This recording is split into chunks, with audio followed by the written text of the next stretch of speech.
the United States is ripping Israel publicly over their military failure in Gaza and their inability to get rid of Hamas. The Biden administration blasts Israel over their failed strategy of targeting civilians and using collective punishment as a way of dealing with Hamas. This is essentially the Biden administration being frustrated that Israel is taking them down with them, because it was you, the Biden administration, the United States, that was sharing intelligence with Israel during their genocide in Gaza. The United States was even assisting Israel with targeting, which is why Aaron Bushnell self-immolated, because he didn't want to be complicit with genocide. So don't get it twisted.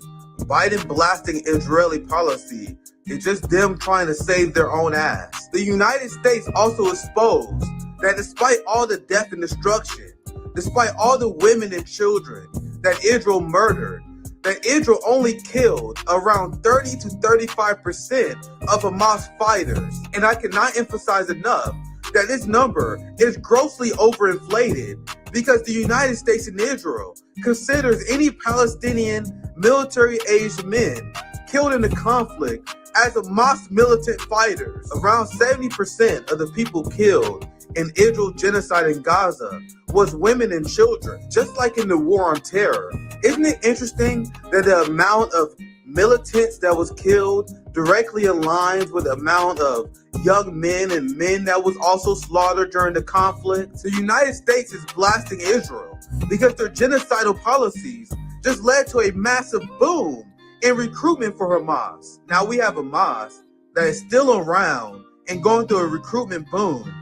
The axis of resistance against Zionism more united than ever, and we have a record amount of nations that are acknowledging Palestine as a state, most recently Ireland, Norway, and Spain. The Zionist project of Israel has been utterly defeated. What's poppin'? What's poppin'? Welcome back, my friends. I am back for another episode of Nick at Noonish. RBN Live. We are in the new era. What's poppin', my friends? Big shout out to my friends at Hotspot. Let's get right to it. We have what is happening, what I've been explaining over the last few months now, where Hamas and the Palestinian resistance, they took a massive W over Israel. Israel is losing to Hamas. Israel, once again, and if you don't want to say Hamas is winning, I think they accomplished their goals of expanding diplomatic relations with the Palestinian people, with Europe and around the world. Now you have Hamas that completely checkmated Israel diplomatically. When you look at Israel and their stated objectives was to destroy Hamas and to ruin the Palestinian people diplomatically. That is literally what Hamas accomplished, my friends. In every struggle against colonial powers, I know this recent conflict is particularly gruesome, but if you study the history of liberation and revolution, it's always violent. It's always violent. It's always the West and the colonized powers engaging in mass slaughter because they're upset, because they're not able to crush dissent in the revolutionary movement. There's a reason why we have North Korea that still exists.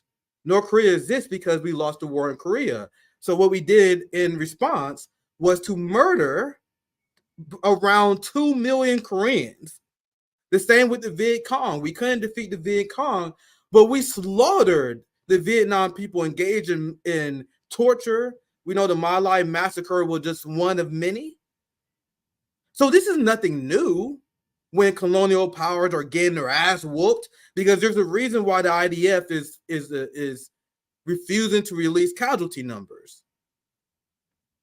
They're not releasing casualty numbers because a lot of these IDF soldiers are returning home in a casket. Now, the Western media is misrepresenting why there's a lot of Israelis in the street. And the liberal media, the MSNBC and CNNs, they've been doing this on purpose, where they pretend that the people that are here in the streets are here in the street because they're upset at the brutality of Israel's war and how brutal Netanyahu has been. That is not why Israelis are in the streets. Israelis are in the streets because Israel is losing to Hamas.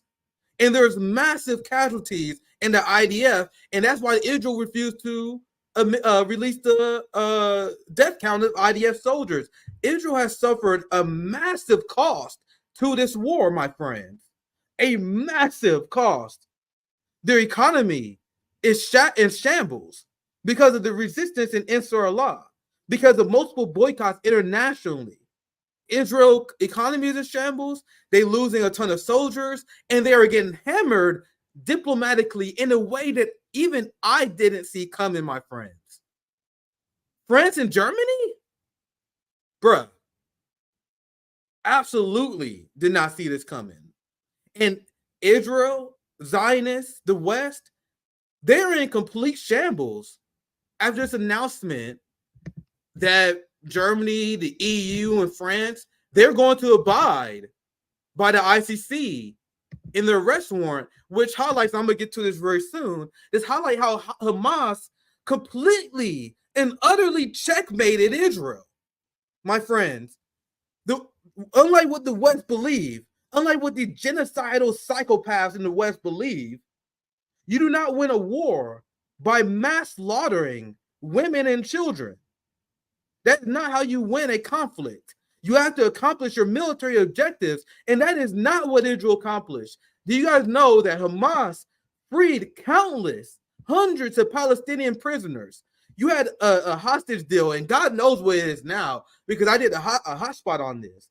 There was a hostage deal where no one in the West explained what Israel gave to Hamas in order to get this hostage deal passed. You had 155 or so. I remember them, I think it was around 155 women and children that were stuck in Israeli dungeons that was hostages of Israel, like people who was not charged with crimes. And Israel was forced to release these people. So Hamas, because of their action, it directly led to Palestinian hostages being freed. The Israeli military being exposed on October 7th. And it's because of these embarrassments. It's because the West underestimated Hamas and the resistance because they assumed they were just mudslinging peasants. They took a giant L, and now in order to cope with that L, they have to engage in genocide and mass cleansing and murdering of women and children where they're not a victor on the battlefield. So we explain how you have massive casualties in the IDF. You have Hamas that was able to free many Palestinian hostages. You have Israel that is now suffering diplomatically, because one of the things that Israel stated after October 7th is that we're going to destroy Palestine, not just only on the battlefield, but diplomatically. Like, there's never going to be a support for a Palestinian state. Now, you guys know how I do things. I tell you guys the truth, whether you like it or not. The reality of the situation is there was zero momentum behind a Palestinian state before October 7th. You guys can be upset all you want at that reality, but I told you guys pacifism is not how you lead to social change. Hamas and Israel are in conflict because Israel is an occupying power, and they are brutally suppressing the Palestinian people. So Hamas is engaging in their legal right to armed struggle as outlined by many countries, including Brazil, including China, who outlined this universal right for colonized people. People are victims of apartheid to resist their colonized power.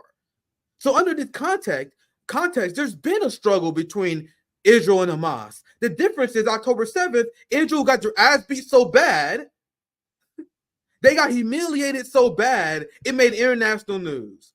And they thought they was going to use October 7th to bury Palestinians, people in Gaza, diplomatically, and that is not what happened, my friends. This is for our brothers and sisters at Hotspot, who you guys know Hotspot, they does nothing but provide for us. They provide. Hotspot says the whole of Europe is ready to arrest Netanyahu. Bruh. And we didn't even get into the fact that Spain, Ireland, and Norway have accepted and they acknowledge Palestine as a state, something that Ireland should have did a long time ago. Yes, you can say it's very performative, but it's a massive L. It's a giant setback for the Israeli state, and it's a mountain of progress for the Palestinian people. And what the pacifists won't admit was the people who are the centrists on the Palestinian side, and we talked to the Palestinian Community Network, we had many organizers on, they explained that there's a centrist wing of the Palestinian resistance that they don't really like armed struggle. Like, these are the PMCs, the PMC people who support Palestine, but they condemn Hamas. The harsh reality of the situation, these PMCs who condemn Hamas accomplished way less than not just Hamas, but Palestinian resistance group who engage in anti-colonial armed struggle.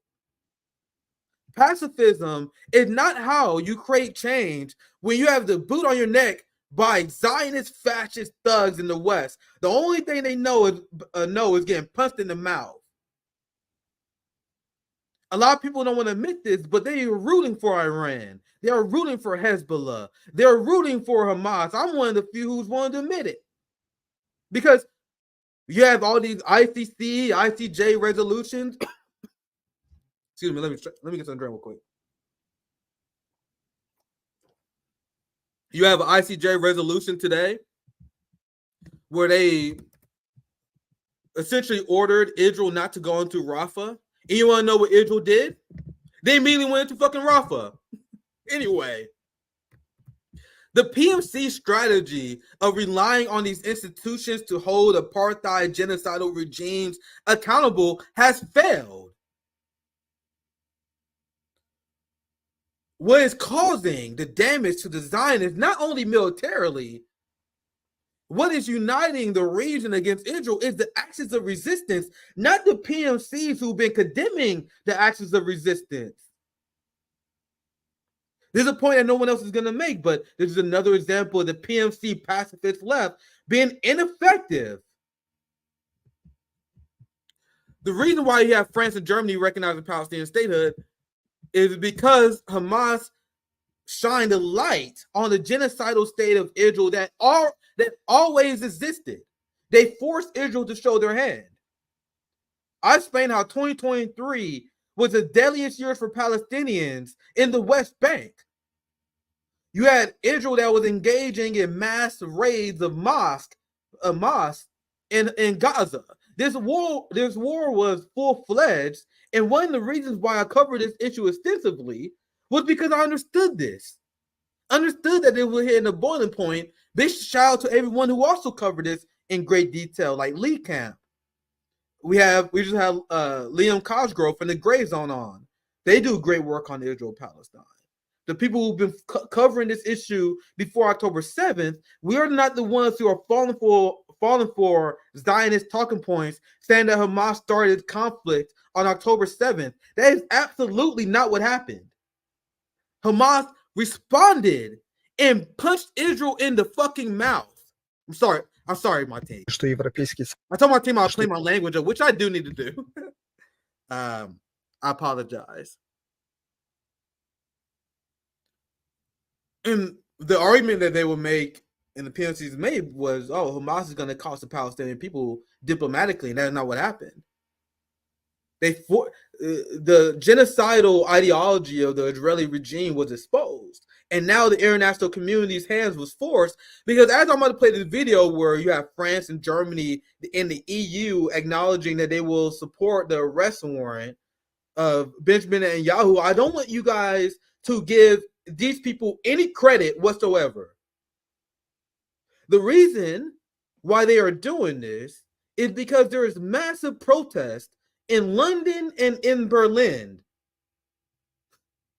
So the amount of protest that, and I've been following this on X, I'll show you guys a few examples, how I could even pull some of just because there's a protest every day in London. And Berlin's been on fire, and these Nazis that have been forced to show their hand, because we have all this footage of the police state in Germany brutally being the hell out peace activists, including Jewish protesters. So I covered this before, how you had Germany and their police that tear gas a lot of peace protesters in Berlin. And among those peace activists was Orthodox Jews, the most diehard followers of their faith, the people who are anti-Israel. And in this protest, the Germany police brutally arrested these people, and they deployed tear gas, which is a war crime, my friends. So think about what just happened here. We had Germany that officially was gassing the Jews once again in order to shield for genocide. Guys, you can only bullshit so much, man. The United States have completely lost their mind. UK have completely lost their mind. But you can only bullshit your population so much, my friends. And that is my only explanation to explain why France and Germany signed up to this. Because Germany, for a long time, been very thankful that they was let off the hook. They committed the Holocaust, and somehow the Arabs paid for it. Was it the Palestinians who committed the Holocaust, or was it Germany? So Germany had this burden they've been paying to Israel for years now. Because they're like, we killed so many Jewish people. Them motherfuckers are punishing Arabs and the Palestinians. So because they was let off, they've been staunch defenders of the Zionist project because of guilt of committing the genocide. And once again, we was let off. If you're losing Germany, bro, you lost. When I saw Germany say they will arrest Netanyahu and deport them, I was like, holy shit. Sorry, god damn it. Sorry, Jay. Sorry, my friends. But let me play this video. Let me finish the tweet from Hotspot so you guys have context. The whole of Europe is ready to arrest Netanyahu. The European Union expressed support for the ICC because its central mandate is ensuring justice under its jurisdiction, a spokesman said yesterday. This follows a statement from Borrell urging EU members that has ratified the ICC statute must abide by the court's decision. Европейский Союз поддерживает МУС за его центральную роль в обеспечении справедливости для жертв во всех ситуациях, находящихся под его юрисдикцией. Европейский Союз поддерживает Международный уголовный суд за его центральную роль в обеспечении правосудия для жертв, находящихся под его юрисдикцией, заявил представитель 21 мая после запроса прокурора суда о выдаче ордеров на арест премьер-министра Израиля Биньямина Нетаньяху, министра обороны и 3 лидеров Хамас по обвинению в предполагаемых военных преступлениях. Представитель ЕС Питер Стана заявил, что Международный уголовный суд является важным и независимым международным институтом, и ЕС будет следить и принимать во внимание этот процесс по мере его развития. Коллегия судей предварительного следствия определит, позволяют ли доказательства выдать ордер на арест. Но у суда нет средств для обеспечения соблюдения таких ордеров, а против его расследования войны в Газе выступают Соединенные Штаты и Израиль. So now, this is such a significant moment. I cannot emphasize this enough because do you guys remember how Joe Biden, the United States, Republicans in the Senate directly rebuked and then levied unhinged threats at the ICC for daring to uphold international law against their allies? How dare you do that? Like, they're not even trying to hide the hypocrisy no more. These Nepo babies to the empire are extremely lazy. Like, it's witnessing this, guys, has been incredible because I thought taking down the empire would be much harder. I thought this would go much lower, the fall of the Zionist project, because I thought the empire managers was better than they are. No matter how much we want to talk shit about Henry Kissinger's and the oligarchs of the past, they did a good job handling and managing public perception. Now you have Josh Hawley, Mike Johnson. These people are openly threatening international courts as they try to pretend they have the high ground. And as and I've been following their coverage. CNN and MSNBC are doing their best to avoid talking about this because, as you see by this headline, Democrats are in the bind. All these Democrats who rely on AIPAC money, who rely on support from the state of Israel, these traitors, they are now forced to show their hand because Mike Johnson and these senators want to put for sanctions and punish the ICC, and now these Democrats are like, oh shit, we don't know what to do because they realize that, bro, you guys got ran in, man. We are Zionists too. Chuck Schumer, they're like, and Bernie Sanders, he's a Zionist. He grew up in the kibbutz. Like, they're like, bro, show the fuck out. What are you doing? What are you doing? Because as the corporate media is trying to avoid showing how the criminals in our government behave, you guys think that China, do you guys think Russia state media, do you guys think Iranian state media is shy to show this? Bro, they are having a field day with the United States rebelling against international law. And I've been following CNN, MSNBC, New York Times, Washington Post very closely. They've been trying their best not to share this information with their public, how the Republicans are literally threatening the order of the international court. You even have John Fetterman and some of the most, like, the Democrats who don't hide about it. They're threatening the ICC too. These are the same Democrats who are upset at MAGA and Trump for quote-unquote upending the rule of law, as they're literally threatening the international court, which is a direct violation of international law itself.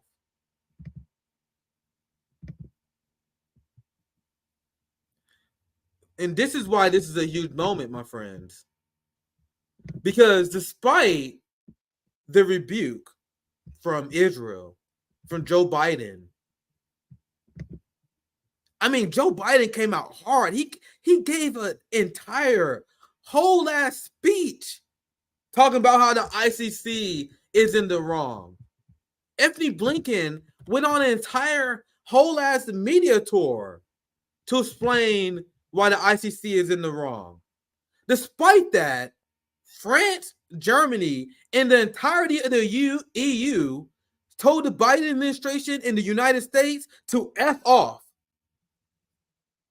We will not be bullied by your guys' unhinged Zionism, because Germany's like, Brian, we're Zionists too. They're like, we support Israel too, but you guys are horrible managers of the empire. What, like Germany and France, like, what are you guys doing? They're legitimately shocked. They're like, and I've explained this so many times, like especially in Scandinavia, when you look at Norway, Sweden, who was all for the Ukraine war, those sweet summer children really believed that the West was against war crimes. And because of the Ukraine war and all the stuff they were saying about Putin and the direct hypocrisy when the Biden administration supported the ICC charges against Putin, they was like, oh man, I guess America changed. Being sweet summer children. Oh man, dang, America finally support the rule of law. And then Israel commits a barbaric genocide that makes Russia look like a playground in comparison. And now they see the United States abandon their principles. And these sweet summer children in Europe are realizing, holy shit, America is crazy. America is crazy.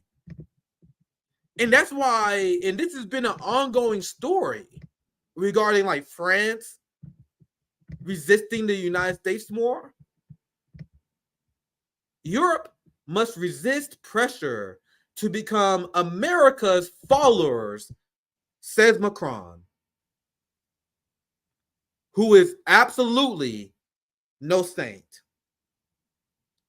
But if you become so unhinged that you lose Macron, if you, like, the United States have become so unhinged, Europe is literally rethinking their values. France is openly saying, and another thing that France has rebuked the United States on is the fact that France is like, man, I don't think we should be going to war with China.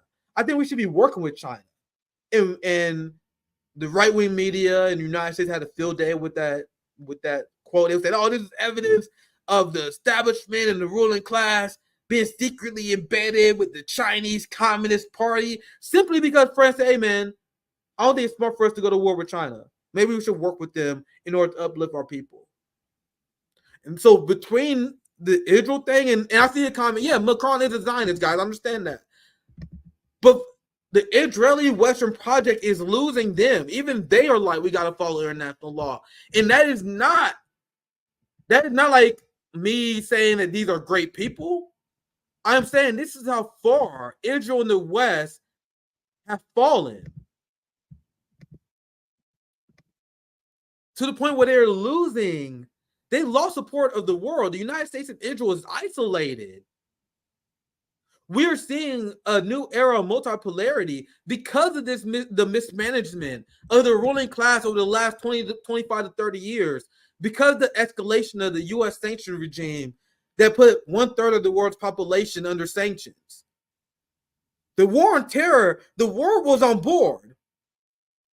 The world was on board with us. That's why so many African countries, where there's corruption as well, but that's one of the reasons why they accepted all these bullshit security agreements. Because there was a time where the world was hypnotized by United States propaganda. Those days is over, my friends. Everything that the Henry Kissinger era of the ruling class was fighting for, the Joe Biden, Hillary Clinton, George W. Bush Jr., Victoria Nuland, Anthony Blinken generation, completely ruined. The John Bolton generation, completely ruined. And for that, I thank them.